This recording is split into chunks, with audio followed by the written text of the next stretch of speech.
नमस्कार दोस्तों, आज हमारे साथ है सुधांशु वर्मा जी। सुधांशु वर्मा जी जापान में रहते हैं और अभी उनका दिल्ली आए हुए हैं और दिल्ली में उन्होंने मेरे से भेंट की है।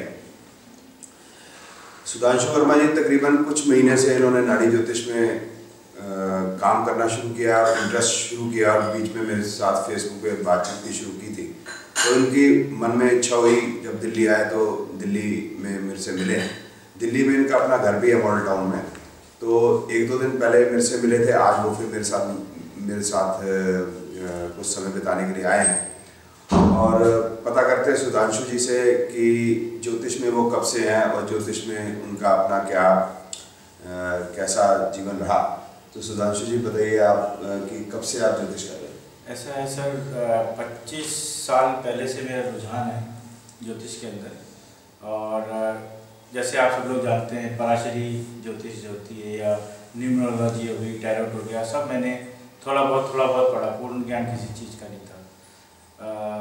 लेकिन उसमें यही प्रॉब्लम होती थी कि अपने बारे में अगर कुछ पता करना चाहें फ्यूचर के बारे में, तो कोई एक जिसे कहते हैं सटीक चीज़ नहीं आती, डेफिनेट एक रास्ता नहीं मिलता। तो उसमें आदमी खुद भी कंफ्यूजन हो जाता, मतलब क्रिएट कर लेता था अपने। तो उसमें जो पराशरी ज्योतिष में क्या क्या चीज़ें पढ़ी आपने? जैसे पराशरी में जो बेसिक होती है सारी चीज़ें, जैसे एक तो शुरू में देखते हैं तो कौन किसको देख रहा है, कौन उच्च का है, कौन नीच का है। फिर उसके बाद में D1, D2, D से ऐसे 226 रीजनल चार्ट है। हाँ, राजयोग भी 1000 से ज़्यादा है। वर्षफल हो गया। फिर आदमी जो चीज़ देख रहा है उसको देखने की बजाय वो जिसे कहते हैं चक्रव्यूह जो होता है अभिमन्यु का, वो फंस के रह जाता है, वो बाहर नहीं निकल पाता उससे। चक्रव्यूह अभिमन्यु का नहीं था, अभिमन्यु चक्रव्यूह का मतलब आपको अभिमन्यु वाली फीलिंग होने लग जाती है कि आप निकल नहीं पाते हो। तो उसके मैं YouTube में फिर जैसे जब से चालू हुआ है तो उसमें मैं YouTube देख रहा था, तो उसमें काफ़ी सारी चीज़ें देखी। तो उसमें आपका एक इंटरव्यू देखा मैंने। तो उस इंटरव्यू में, क्योंकि मेरी बेसिक जो एजुकेशनल बैकग्राउंड है वो मैथमेटिक्स है, मतलब मैथमेटिक्स ऑनर्स किया हुआ मैंने दिल्ली यूनिवर्सिटी से। तो 0101 लॉजिकली चलते हैं हम चीज़ों में। तो आप जो नाड़ी एस्ट्रोलॉजी जैसे आप पढ़ाते हैं वो 0101 की भाषा लगती है मुझे, क्योंकि उसमें टू द पॉइंट है, no if and buts, to the point है जो भी चीज़ है, सीधी बात, नो बकवास। तो उस हिसाब से मेरा थोड़ा इंटरेस्ट हुआ। तो मैं करीब आपका फरवरी से देख रहा था। फरवरी से देख रहा है तो आज जनवरी हो गया, तो एक साल 11 महीने हो गए मेरे को देखते हुए। और बोलना तो नहीं चाहिए, मैंने आपसे जिसे कहते हैं मुफ्त का ज्ञान YouTube के द्वारा लिया है। नहीं वो मैं गुरुदक्षिणा ले लूंगा, आप चिंता न करो। तो उस हिसाब से मतलब मेरे को इतना ज़्यादा इंडल्ज होता चला है। खाली टाइम में कोई टीवी सीरियल वगैरह कुछ नहीं देखता, सिर्फ आपकी जो YouTube की जो वीडियोस है इसको रिपीट करके देख लो, तो उसमें कुछ ना कुछ हमेशा नई बात सुनने को मिलती थी। तो मेरे को ये लग रहा था कि मैं आपसे मिलना चाह रहा था काफ़ी दिनों से, लेकिन मेरे बिजनेस के इस पॉइंट ऑफ व्यू से मैं कभी इंडिया में मेरा हो नहीं पाया आपसे मिलने का। तो दिसंबर में मैं छुट्टियों में आता हूँ जनरली, तो मेरे पास थोड़ा सा टाइम था, तब मैं आपको फ़ोन करके फेसबुक से के माध्यम से मतलब आपके पास आया। और काफ़ी मुझे अच्छा लगा मतलब आपसे मिलके। आपका जो ज्ञान है वो तो मैंने ले ही लिया है, और वो जो पॉइंट जो भी है, ढाबे की दाल कैसे लगी? ढाबे की दाल अच्छी दाल थी, बढ़िया, ढाबे की बहुत अच्छी दाल थी। तो इसमें जो पराशरी ज्योतिष में तो या जो ट्रेडिशनल ज्योतिष है उसका तो आपने मुझको अंदाज़ा दिया कि उसमें कई चीज़ें हैं जो देखनी पड़ती हैं। किसी भी चीज़ पर पहुंचने से पहले, किसी भी इवेंट को प्रिडिक्ट करने से पहले हमें देखना पड़ता है उच्च नीच, अष्टक वर्ग, वर्षफल, राजयोग, राजयोग, कारक और कई प्रकार की दशाएं। फिर गुण मिलान करो शादी के टाइम में। हाँ, वो अगर मिलान की बात कर रहे हैं, फिर उसमें कई और चीज़ें हैं जैसे मंगली, साठ सती वगैरह, वो सब चीज़ें। तो इसमें आपको क्या फ़र्क नज़र आया? इसमें क्या चीज़ नज़र आई जो आप कह रहे हैं मैं मैथमेटिकल चीज़ आपको ज़्यादा मतलब पसंद आती है, या उसमें ज़्यादा रस आता है, या उसमें ज़्यादा सटीकता लगती है? तो उसमें क्यों लगी ऐसी, ये थोड़ा सा सर अगर सरल भाषा में बोलूँ, सरल भाषा, दिल्ली है, दिल्ली में सर्दियों के टाइम में कोहरा बहुत होता है जी, लेकिन दोपहर में जैसी धूप आती है तो सारा कोहरा हट जाता है जी। तो मेरे साथ भी वही हुआ है। मैं अभी तक सुबह के टाइम में रहता था, अब मैं दोपहर के टाइम में आ गया जब सूरज सबसे ज़्यादा स्ट्रांग रहता है। तो कोहरा जो मेरे दिमाग में था वो सारा हट गया, विजन क्लियर हो गए। बस अब सीधी जो मुझे मतलब मैं अब लोगों को कह सकता हूँ कि भाई मैं प्रिडिक्टिव एस्ट्रोलॉजी सीख रहा हूँ। हाँ, नाड़ी ज्योतिष है ही प्रिडिक्टिव एस्ट्रोलॉजी। अभी तक जो लोग ज़्यादातर देखते आ रहे हैं या ज़्यादातर करते हैं वो ट्रेडिशनल ज्योतिष जिसको हम कहते हैं, उसमें सीधा रास्ता नहीं है प्रिडिक्शन का, इसमें सीधा रास्ता है प्रिडिक्शन का। तो हर एक चीज़ के फार्मूले हैं, जैसे आपने शायद देखे होंगे, तो मैरिज का, चाइल्ड बर्थ, प्रॉपर्टी, व्हीकल। और सबसे बड़ी बात मुझे जो ये लगी, जो मतलब अगर आपको थोड़ा सा भी एस्ट्रोलॉजी का बेसिक ज्ञान भी है, अगर आप 2 दिन में या 3 दिन में बेसिक नॉलेज भी लेते हैं तो उसके बेसिस पे भी आप नाड़ी एस्ट्रोलॉजी जो है बिल्कुल सही समझ सकते हैं। बिल्कुल सही कहा आपने। नाड़ी ज्योतिष को पढ़ने के लिए या प्रिडिक्टिव हिंदू एस्ट्रोलॉजी को पढ़ने के लिए हमें सिर्फ ये पता होना चाहिए कि भाव कितने हैं, भावों का मतलब क्या है, राशियाँ कितनी हैं उनका मतलब क्या है, ग्रह कितने हैं उनका मतलब क्या है। अगर ये पता है, दशा पता है, ग्रहों की दृष्टि और युति पता है जी, और ये पता है कि सूर्य एक राशि में इतना समय रहता है, शनि एक राशि में 2.5 साल रहता है, अगर इतना पता है, इतना ज्ञान है, तो प्रेडिक्शन का रास्ता खुला है। आप नाड़ी ज्योतिष सीख सकते हैं। जैसा आपने बताया ये चीज़ तो हम 2 दिन, मैं कहता हूँ चलो 2 दिन नहीं, अगर बार बार एक बार नज़र मारना चीज़ को अभ्यास करने से आइडिया लग जाता है। तो अगर 15-20 दिन, महीना भी आदमी लगा ले तो उसके बाद उसका प्रेडिक्शन सीख सकता है जी। और मतलब आपको भी जब मैं आपसे मिला तो आपको अच्छा हुआ होगा कि मैं आपके बारे में इतना कैसे जानता हूँ। अच्छा, बहुत ज़्यादा बताना मुश्किल है। आप ये भी जानते हैं कि मेरी सिस्टर्स कितनी हैं, आप ये जानते हैं जी। मतलब आपने मेरे को एक बार ये कहना चालू कर दिया कि आप कहीं सीबीआई से तो नहीं हो। हाँ, सीबीआई क्योंकि नॉर्मली वो बातें जो है आपने लगता है कि वीडियोस इतनी बार देख ली हैं, काफ़ी देखी मैंने, इतनी बार देखी, और एक वीडियो मेरे ख्याल इतनी बार देख लिया है कि आप मेरे बारे में अब सब जानने लगे हैं। और नाड़ी ज्योतिष को काफ़ी मतलब अभी भी यही है कि जितना ज़्यादा सीखोगे उतनी ज़्यादा प्रोफिशिएंसी मिलेगी। लेकिन ये 11 महीने जो आपने सीखा, तो इसमें कोई प्रेडिक्शन वगैरह आपने करी या किसी के? अभी तो मैंने किसी के बारे में नहीं करी, अपने बारे में ही आदमी अपने बारे में देख रहे हैं। तो अपने बारे में मेरा थोड़ा से डाउट्स थे, वो मैंने आपसे क्लियर किए, और मुझे लगता है कि टू द पॉइंट चल रहा है जो आपकी नाड़ी के हिसाब से, जो मेरे लाइफ में अप एंड डाउन्स आए हैं या जो भी है वो बिल्कुल टू द पॉइंट चल रहे हैं और उसी डेट के बीच में है। जो जैसे नाड़ी ज्योतिष बताती है जीवन भाई वैसे ही चल रहा है, वैसे ही चल रहा है। तो इसमें एक डाउट था, अगर आपको याद आ जाए मेरे को 2-4 अभी जी वो मेरा यही था कि मैं उसके अंदर कॉम्बिनेशन नहीं आ रहे थे मेरे विदेश में रहने के, और मुझे समझ में नहीं आया, पिछले 25 साल से जापान में हूँ और कॉम्बिनेशन नहीं दिख रहे मेरे को उसमें। तो वो मेरा एक बहुत ज़्यादा डाउट था। तो मैं चाहता था कि मैं फेसबुक पे चैट करके समझने की बजाय पर्सनली आपसे मिलके उस बात को समझूं, तो वो रेक्टिफाइड भी हो गया मेरा टाइम। तो उसमें कितना फर्क पड़ गया? उससे तो मुझे काफ़ी लगा कि बिल्कुल टू द पॉइंट ही हो गया। नहीं, कितना फर्क? मैंने इतना मैं भूल गया, 13 मिनट का। 13 मिनट। तो सुधांशु जी की जो जन्म पत्री थी उसके अंदर बाकी सारे इवेंट्स तो क्लियर कट थे, जैसे मैरिज कब हुई इनकी, प्रोफेशनल लाइफ कैसे अप डाउन रही, हेल्थ में जो भी छोटे मोटे इश्यूज हैं इनके वो भी सारे इसमें क्लियर होते थे। लेकिन एक चीज़ नहीं पता चलती थी, लंबी दूरी की यात्रा, क्योंकि ये कई वर्षों से 20 साल से अधिक हो गए जापान में है, तो जन्मपत्री ये नहीं बता रही थी कि लंबी दूरी की यात्रा है और ये हिंदुस्तान छोड़ के जापान में ज़्यादा रहते हैं। तो ये कैसे पता, ये कैसे, तो बाकी चीज़ें मिल रही थी। तो फिर हमने, जैसा उन्होंने बताया, मैं टाइम भूल गया था, तो उसको 13 मिनट हमने करेक्ट किया, तो वो चीज़ भी आ गई कि इनकी ज़्यादा रहना जो है वो विदेश में रहता है और कम रहना है हिंदुस्तान। एक चीज़ और बोलना चाहूँगा जी, जैसे सुदर्शन चक्र होता है पराशरी के अंदर या भाव चलित होता है, उसके अंदर भी जो आपका भाव चलित है और जो उनका श्रीपति मेथड जो है उसमें बहुत फ़र्क है जी।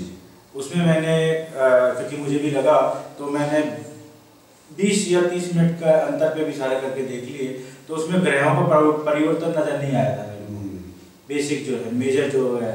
लेकिन आपके इसके अंदर मुझे लगा कि 15 मिनट ये वो इसलिए है कि श्रीपति मेथड में क्या करते हैं, वो सारी जितने भी हिंदुस्तान से बाहर जो लोग ट्रेडिशनल ज्योतिष करते हैं, तो उसमें वो क्या है कि श्रीपति मेथड पढ़ाते हैं। श्रीपति मेथड में क्या, जो भचक्र है या ज़ोडिएक है उसको वो सर्कल लेते हैं जी, लेकिन प्लेसिडस सिस्टम में हम उस इलिप्टिकल लेते हैं जो एक्चुअल है, जो क्योंकि वो एक्चुअल है तो इसलिए उसका रिजल्ट करेक्ट है, इसलिए श्रीपति का गलत है। लेकिन एक बात और भी है, वो बनाना तो सिखाते हैं लेकिन उसको प्रयोग करना कभी नहीं सिखाया, कभी भी उसको यूज नहीं करते। तो लेकिन वही जैसा हमारा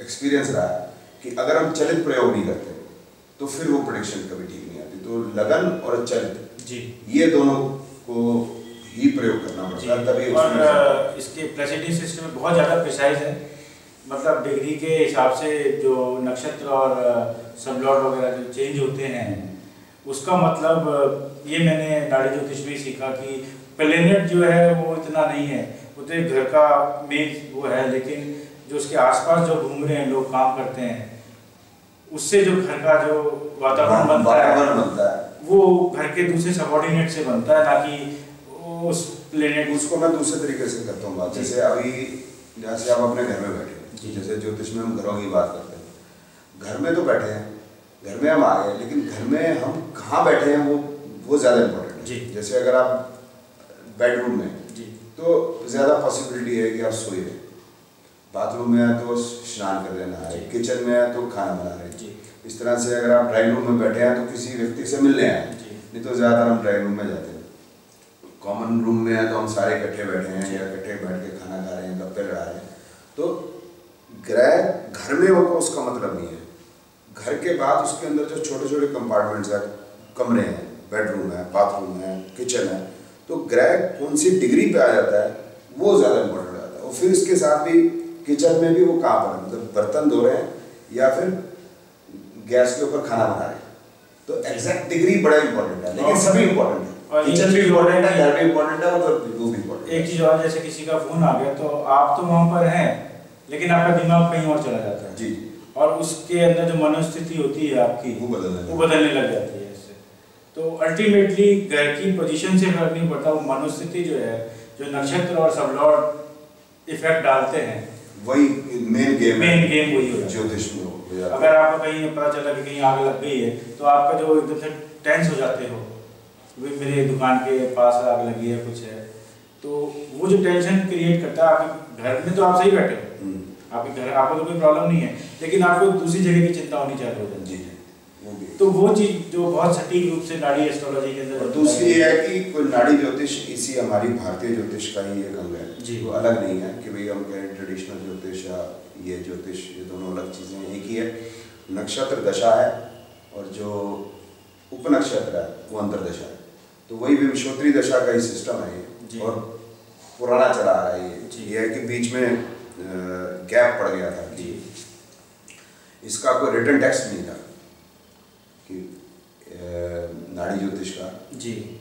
तो लूथरा जी ने जो मेरे को पढ़ाया जी, तो लूथरा जी के पास भी कोई रिटन टेक्स्ट या टेक्स्ट बुक उससे पहले नहीं थी। उससे पहले टेक्स्ट जी, आपने आपकी वीडियो में मैंने देखा था कि आपके फर्स्ट क्लास के स्टूडेंट्स ने पूछा था कि इज देयर एनी बुक। हाँ, इज देयर एनी बुक, तो I said there is no book, तो I had to write a book. So accurate predictive methodology जो पहली बुक आई है उससे आई है, तो रिटन टेक्स्ट फिर हम उसको लेके आए और उसमें उस रिटन टेक्स्ट से फिर जो है ये और ज़्यादा फैली है। और मैंने आपकी जो किताबें थोड़ी बहुत अभी यहाँ पे बैठ के देखी थी, उसमें भी मतलब ये है कि जो आप वीडियोस देखते हैं उसके बाद में अगर आप सिर्फ पन्ने भी अगर मतलब किताब देखते हैं तो आपके अगर ग्रेस्पिंग अच्छी है तो वो सारी वीडियो के साथ में बिल्कुल कनेक्शन है वही आप जो है क्या कहते हैं टेवा कह लें या पतली कह लें, वही आप वीडियोस के अंदर डिस्कस करते हैं और सेम वहाँ पे भी है। हमने वही चीज़ करनी है, उसका रीज़न ये है कि मतलब अंदर से मन के अंदर से दूसरी बात निकलती नहीं, आती नहीं, क्योंकि वही मैं जानता हूँ। क्योंकि पहले मैं भी जो है पराशरी ट्रेडिशनल ज्योतिष जैसे हमने पढ़ा था तो उसमें हमें समस्या आती थी कि भाई प्रेडिक्शन कैसे करें। बेस वही है जी, नाड़ी ज्योतिष का बेस वही है, जो वही राशियाँ, वही भाव, वही जो ट्रेडिशनल ज्योतिष में वही इसमें, वही नक्षत्र उसमें है, वही नक्षत्र इसमें। लेकिन समस्या ये आती है जो हमने शुरू में बात की कि कोई सीधा रास्ता नहीं था प्रेडिक्शन करने जी। तो जहाँ पढ़ते थे वहाँ भी हमने कोशिश करी पूछने की, टीचर से, तो वो टीचर्स को भी नहीं पता था। हम जब इसको हमने कंप्लीट पढ़ लिया, कंप्लीट पढ़ने के बाद हमने टीचर्स को कहा कि हमने आपने गोल्ड मेडल तो दे दिया, लेकिन उसका अर्थ कोई नहीं। उस गोल्ड मेडल का हम करें क्या कि हमारे पास आदमी आता है कि ये बताइए कि शादी कब होगी, तो हम ये देखते हैं वो उचका है, वो उसको देख रहा है, ये इसको देख रहा है, वो उसका बलि है, वो निर्बली है, बकरी है, अस्त है, उससे उसको आदमी को कोई मतलब नहीं। हमें तो ये बताओ शादी कब होगी। जी, लोगों को यही है कि दिखावा ज़्यादा पसंद है। Everything which is glittered, you know, it is not gold. नहीं, that is right. बट मैं दूसरी बात कर रहा कि हम अपने आप में अपने अंदर में सेटिस्फाइड नहीं थे वो पढ़ने के बाद कि हम आदमी को क्या बताएं कि हम पढ़ने तो गए थे कि शादी कब होगी, प्रॉपर्टी कब खरीदेगा, व्हीकल कब खरीदेगा, प्रमोशन कब होगी, नौकरी कब लगेगी, लेकिन जब उसको कंप्लीट करा पढ़ के तो यह है कि ये ग्रह उच्च का है, वो ग्रह नीच का है, वो इसको देख रहा है, ये इसको देख रहा है, बकरी है, अस्त है, ये दशा चल रही है। अरे सीखने तो वो आए थे, डिस्कशन पे है, ठीक है। तो अब वो जब कंप्लीट कर लिया कोर्स तो हमने पूछा प्रेडिक्शन कैसे करें, बोलते फिर हम इसका एक और एडवांस कोर्स करेंगे। अच्छा, तो मैं कही एडवांस कोर्स करिए। वो एडवांस कोर्स में लोगों को सिलेबस नहीं था, उसका तो सिलेबस था पहले कि भाई अष्टक वर्ग एक टीचर ने पढ़ा दिया, वर्षफल दूसरे टीचर ने पढ़ा दिया, योगा का एक टीचर है, भाव बल ग्रह बल का एक टीचर है, कुंडली बनाना सिखाने का एक टीचर है, एस्ट्रोनॉमी सिखाने का एक टीचर है। उनके व्यूज में भी डिफरेंस होगा। वो व्यूज में तो डिफरेंस था, उनके अपने झगड़े पे हम नहीं जाते, लेकिन जब हमने ये कर लिया तो फिर हमने कहा प्रेडिक्शन सिखाया। अब जो प्रेडिक्शन की बात है सिखाने की, तो अब उनके पास कोई सेट सिलेबस नहीं था। फिर कोई भी टीचर आ जाता था और कोई भी अपनी बात कहता था। फिर हमने एक टीचर को पकड़ लिया, हमने कहा सर ऐसा है, हमें आप पूछना पड़ेगा, हमें ये बताइए कि शादी कब होती, सीधी बात, नो बकवास। तो वो टीचर हमारे बड़े असमंजस में थे, लेकिन वो कुछ एक डायलॉग बार बार कहा करते थे, बोलते थे हमने 40 साल लगा लिए ज्योतिष के अंदर, हम ऐसे थोड़ा दे देंगे। मैं कहा सर ये है ना, आप ये मैं डायलॉग 40 साल वाला बोलना, वो ऐसे कैसे देने, हम आपको पैसे देंगे, हम आपको पैसे देंगे, आपको पढ़ाइए, मैथमेटिक्स का टीचर है, आपने कैलकुलस पढ़नी है, पैसे दो, ट्यूशन पढ़ो। सही बात। तो आप बताइए, अब बस अब उन्होंने क्या है कि आप ऐसा करो कि 100 हॉरोस्कोप इकट्ठी करो, 100 हॉरोस्कोप इकट्ठी करके फिर उसमें हम देखेंगे भी इनकी शादी कब होगी, तो उसको समझेंगे। मैं कहा सर वो आप तो समझेंगे, लेकिन आप तो जानते होंगे। बोलता नहीं भाई, असल बात ये है कि इसका कोई सेट फार्मूला नहीं है जो आप बार बार बात करें। वो भी हमारी तरह अभिमन्यु थे। नहीं, अभिमन्यु थे, बताता हूँ। उसको एक बड़ी मजेदार बात याद आ गई बात करते करते। तो फिर जो है हमने क्या किया, 100 हॉरोस्कोप इकट्ठी की। जी बिल्कुल करी। अभी उसने अगर कहा हमने करनी जरूर है, तो उसमें हमने अपने हाथ से लगना बनाया, अपने हाथ से नवाना। उससे पहले कंप्यूटर्स की सुविधा नहीं थी। बिल्कुल सही बात है। और 93 की बात करो, 94 की, और सुविधा थी तो सही, लेकिन यह है कि वो कॉस्टली बहुत पड़ता था। अगर आपने कुंडली बनवानी है, हाँ, तो उसमें कॉस्ट बहुत पड़ती है। तो एक फॉर्मेट बनाया, तो उसमें लगन नवाज हस्बैंड का, लगन नवाज वाइफ का, दशा कौन सी चल रही है, ऐसे करके हमने 100 जन्म रख दिया, 100 कपल्स में कुछ अनमैरिड भी थे। अच्छा, कुछ अनमैरिड वाली भी अल्टीमेटली 200 दिया आपने। एक्जैक्टली अगर आप कहें अंदाजा आपका तो 150 होगी, क्योंकि कुछ उसमें जैसे वाइफ की नहीं पता, ठीक है सर, कुछ ऐसी थी जिनमें मैरिज नहीं हुई जी, तो वो हमने उनको 15 दिन के बाद डाले, ये सारा वापस में निकाली। अब उन्होंने कहा कि वो 12-15 स्टूडेंट थे, उन्होंने कहा जी तनेजा साहब आप लव मैरिज वाली रख लो, आप अरेंज मैरिज वाली रख लो, आप नो मैरिज वाली रख लो, आप झगड़े वाली रख लो, आप डाइवोर्स वाली रख लो, सबको रख लो, आप सब आप लोग स्टडी करो। मैं कहा सर मैंने अपने हाथ से 150 लगन नवाश और ये दशाएं बनाई हैं, अगर इसका फार्मूला कुछ होता तो कुछ तो समझ में आया था। अब मेरे को भी तो इतना ज्ञान हो गया, आप मेरे को गोल्ड मेडल दिया, बाकियों को आप कह रहे हो उनको तो गोल्ड मेडल दिया नहीं, मेरे नहीं समझ में आया, तो उन बेचारों को क्या समझ में आएगा। आप तो ये आप अपनी जो 40 साल की जो विद्या के आपको ज्ञान है उसको लगाओ ना आप, तो वहां उस दिन उन्हें हाथ खड़े किए, भाई कोई रास्ता नहीं छोड़ा। हाँ, अब हमने उनको कोई रास्ता दिया, बोलते हैं ये हम नहीं कर सकते। फिर हम ऑर्गेनाइजर के पास गए, चावला साहब के पास। मैं कहा चावला साहब आपके इस स्कूल के अंदर, एस्ट्रोलॉजी का स्कूल है, इसके अंदर एक टीचर बताएं जो ये बता सके विवाह कब होगा, प्रॉपर्टी कब खरीदेंगे, व्हीकल कब खरीदेंगे, लिटिगेशन कब होगा, जेल कब जाएगा, चाइल्ड बर्थ कब होगा, इसका कोई फार्मूला, कोई मेथड किसी के पास है तो बताइए। अगर आप ट्रांजिट में नहीं जाते तो नाड़ी के अंदर लगभग आप बहुत ही ज़्यादा प्रिसाइज रूप से बता सकते हैं। It is enough a prediction कि हम किसी को कहें कि आपका विवाह है 2014 अंत में हो जाएगा, बिल्कुल सही बात, कि अभी नवंबर दिसंबर में हो जाएगा, तो चलो जनवरी में भी हो जाएगा, क्योंकि विवाह होना कोई एक दिन का नहीं है। उसमें क्या है कि प्रोसेस है कि लड़का लड़की मिलेंगे, सॉरी भाई जैसे मैट्रिमोनियल है, फिर वो लड़के वाले देखेंगे, लड़की वाले देखेंगे, फिर वो लड़की वाले देखने जाएंगे, फिर लड़के वाले देखने जाएंगे, फिर वो मतलब लड़का लड़की मिलेंगे, अगर उन्हें उनकी बैकग्राउंड पता करनी है तो इट इज़ अ प्रोसेस, फिर डेट डिसाइड होगी, फिर वो date decide, it is a process. हाँ एक्सीडेंट का ठीक है जी। तो पीछे मेरे ख्याल अभी मैंने डाल भी दिया वो वीडियो, आपने शायद अभी नहीं देखा होगा, क्योंकि आप इंडिया में यहाँ तो जापान जाएंगे तो आप देखोगे, फिर उसमें वो हम एक्सीडेंट के फिल्म डेट निकाल सकते। एक्सीडेंट में तो कोई प्रोसेस नहीं है ना, एक्सीडेंट में तो आप वो रेड लाइट पे खड़े हो और वो सडन, तो मे बी उसमें भी डेट का है, जरूरी डेट ही निकाल सकते हम, ये निकाल सकते कई बार डेट निकाल सकते, कई बार ये होता है कि ये 3, 4, 5 दिन जो है गड़बड़, तो नाड़ी ज्योतिष में हम इतना कर पाए, और अगर इतना कर पाए और उसके फार्मूले हैं तो I think it is really good. फार्मूले के हिसाब से बीइंग अ मैथमेटिकल आसान हो जाता है। मेरे दिमाग में आप एक बार बोलते तो दिमाग में बैठ गए कि इस चीज़ का ये फार्मूला है, इस चीज़ का ये फार्मूला है, ठीक है कहीं जगह कुछ अप एंड डाउन मतलब एक्सेप्शन चीज़ होती हैं, हाँ वो तो रहेंगी, लेकिन उसका कुछ अगर एक्सेप्शंस नहीं रहेंगी या कुछ कमियां नहीं रहेंगी तो फिर हम आगे उसको रिसर्च कैसे रिसर्च के लिए जगह खत्म हो जाएगी। जी सर। अब वो वाली बात आ जाती है जो आपने शुरू में की थी, फिर मैंने मुफ्त में सीखा जी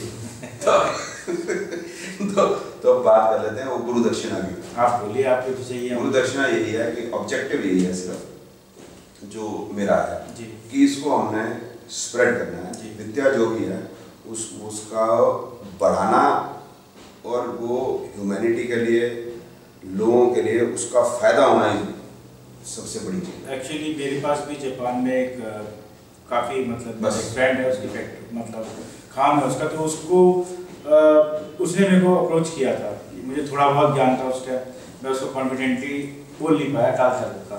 उसको मैंने ये बोला कि मैं अगले साल से आपको बताऊंगा, क्योंकि मेरे कुछ जो डाउट्स थे वो मेरे को क्लियर करने थे आपसे। अब मैं वहाँ पे जब वापस जाता हूँ तो वहाँ पे जाके प्रेडिक्शन करके देखता हूँ उसका क्या रिजल्ट आता है, फिर मैं आपको अपडेट करूँगा इस चीज़। ठीक है, और इसको मतलब अगर हम जापान में कोई भी है हम लोगों को बता सकते हैं कि भाई ये भी एक विद्या है, तो आप पढ़िए, आपको अच्छा जी। लेकिन यही है कि इसका अभी तक इसका प्रतिरोध करने वाले लोग ज़्यादा हैं। उसको छोड़ो, वो तो अगर प्रतिरोध वाले जितने बढ़ेंगे उतना ही फायदा होगा, और प्रतिरोध उसी चीज़ का होगा जो चीज़ अच्छी हो। बिल्कुल सही बात। पत्थर जो है वो फल वाले वृक्ष पे ही मारा जाए जी, तो ठीक है, उनको अपना काम करने दो, हमने अपना काम करना है, तो हमारा तो फुर्सत नहीं। मैं तो लोगों को यही कहूँगा कि एक बार जरूर मतलब दूसरे जो देखते हैं वीडियोस वगैरह, उसके अगर एक वीडियो भी अगर आप देखते हैं तो मेरे ख्याल से उनके मस्तिष्क में जैसे जो कार्टून पिक्चर में बल्ब जलता है आदमी के दिमाग में, तो वो जलना चालू हो जाएगा। हाँ ठीक है, यही मैं कहना चाहूँगा नाड़ी एस्ट्रोलॉजी के लिए। स्प्राइट बजाय प्यास, बाकी सब। नमस्कार।